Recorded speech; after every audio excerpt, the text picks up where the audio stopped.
engule za mirundi ebiri.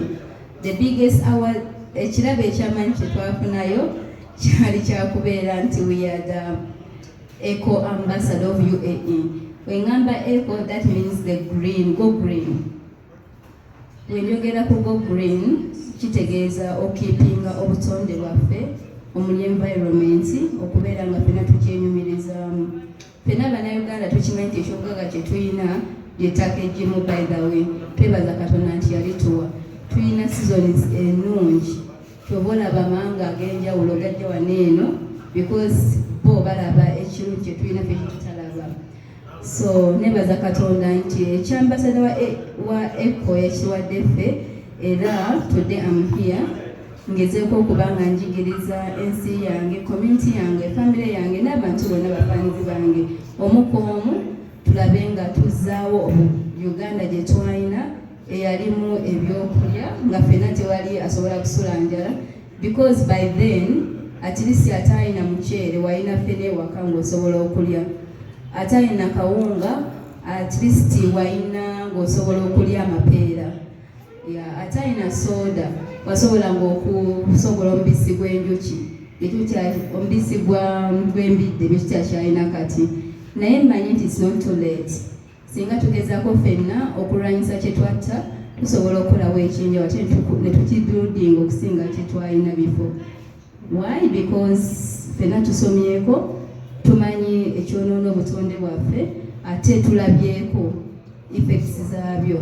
So mbadde nkubiriza Bannayuganda bannange, si kyangu because ffenna twegomba okulivinga modern life, but to be honest, modern life is not healthy. Omuntu ayagala okunywa soda omulaba nga fancy, but ndaba nga omuntu asobodde omubisi kisobola ate okuba healthy more than omuntu anywedde soda.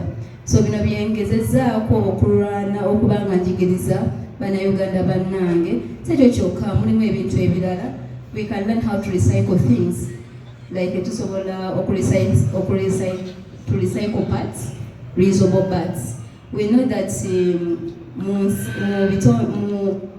districts ezimu ezewala nga mu northern side buli wamu, by the way, twine ekizibu because we are financially poor, that's real. So sobola okuyigiriza abakyala bannaffe, abaana baffe ab'obuwala how to be clean as ladies, netubayigiriza engeri basobola okukozesaamu recycle parts. Si ekyo kyokka, bingi byengezezzaako lwaki nasimbawo ku kino. Why I contested in this? Because I really want to make a difference in my country. I know that the only thing we lack is education. Not the education we learn from school, but the education how to survive in the world. Singa tugezaako okumanya bye twetaaga ne tubyawula ne bye tusobola okusoma ku ssomero, tusobola okukolawo ekyenjawulo. So I'm here today and I'm lucky that I'm the ambassador, and this time why I'm here today, ngenda gezaako okuyigiriza abawala bonna how to make reusable parts, how to do them, and also how to plant trees. When I say trees, I don't want to plant fancy trees. Njagala tusimbe emiti egigenda okukola ekyenjawulo, emiti egivaako ebibala, egivaako eddagala, ate nga gisobola okumakinga climate good, gisobola tuwa oxygen omulungi. Emiti nga ovacado, omuti nga ogw'ensaali, omuti nga ogw'emiyembe, ng'ogwa ffene. Ffenna tumanyi nti emiti gisobola okuwangaala. Buli yakula nga alina ffene ewammwe mmanyi nti ffenna akyaliyo, si kyekyo? Osobola okufunako fruits, osobola okufunako medication, osobola okufunako ebirala shelter and other things, you know. So njagala ngezeeko okuyigiriza ensi yange how to survive for this, because we have it here. Byonna tubiyina. Ebyobugagga bye twetaaga mu nsi bwe bulamu. Atalina bulamu, then you are not rich. So njagala ntwala omukisa guno nti ku kino ekirabuka nti yatuwadde okuwangula the Eco Ambassador. I'm going to campaign for the whole country how to heal the world again. Tugezeeko, because it's never late. We can make it more beautiful. We are stronger than where we were before, so we can do it better way. And I believe really from Uganda we can extend it to international countries.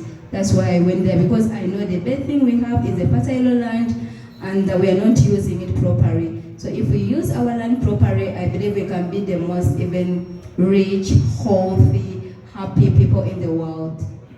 Yeah.